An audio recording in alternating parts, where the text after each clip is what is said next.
souvent un réflexe normal permettant de dégager ses voies respiratoires, voici quelques solutions simples et naturelles pour éviter de recourir au sirop. Cela nous fend le cœur de voir notre bébé tousser sans rien pouvoir faire.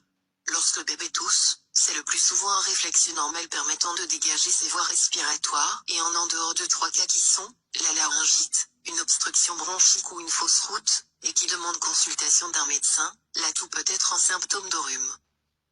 La position anti-toux, afin de diminuer l'effet de la position sur la toux, la position allongée accentue la toux, surélever la tête de bébé. Vous pouvez par exemple glisser un oreiller sous la tête de votre bout de chou, ou encore utiliser un matelas ou un plan incliné. Faites toutefois attention à ne pas lui provoquer un torticolis. La chaleur pour soulager bébé, vous pourrez poser une bouillotte chaude sur le thorax par-dessus les vêtements. Lorsque la toux est à ses débuts, cela aide à diminuer la sensation d'oppression provoquée par la toux au niveau de la poitrine. J'ai personnellement une préférence pour les bouillottes sèches. L'huile d'olive et le miel pour adoucir la gorge. Plus grand que dans un petit bol, mélangez une cuillère à soupe d'huile d'olive, le jus d'un demi-citron et un demi-cuillère à soupe de miel. Plus grand que donner une cuillère à café 3 fois par jour, le miel et l'huile d'olive apaiseront l'irritation de la toux, le citron quant à lui apportera la vitamine C essentielle en cas de fébrilité.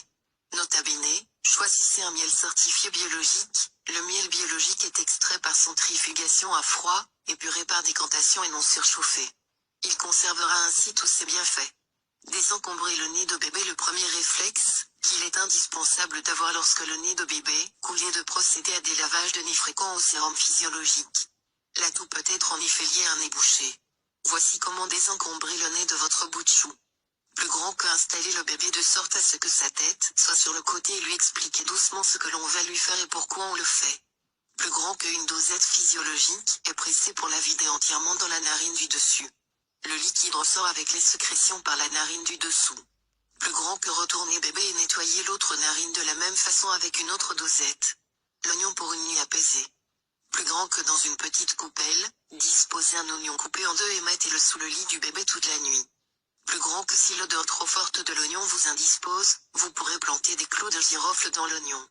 Sirop au miel et à l'oignon. Plus grand que, dans un petit bol découper un oignon grossièrement puis recouvrir de miel. Plus grand que laisser poser le tout pendant 20 à 30 minutes. Pendant ce temps un liquide se formera. Plus grand que, récoltez ce liquide et faites boire à votre bébé une cuillère à café la nuit, de préférence pour une nuit apaisée.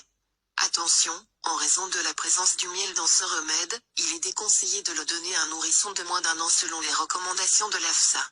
Le sirop de navet. Plus grand que, creusez profondément un navet et coupez la pointe de la racine, pour qu'il tienne sur un support. Plus grand que bourrez le trou creusé dans le navet avec du sucre candi ou du sucre roux, un sucre non raffiné de préférence. Plus grand que disposer le navet dans un bol et laisser reposer toute une nuit dans un endroit chaud. Ma grand-mère le mettait dans le four encore chaud après avoir fait son pain pour le dîner et le laissait jusqu'au matin. Plus grand que le lendemain, recueillez le sirop qui se sera formé durant la nuit et administrez une petite gorgée plusieurs fois par jour. Sur le même principe, vous pourrez utiliser un radis noir ou encore une carotte.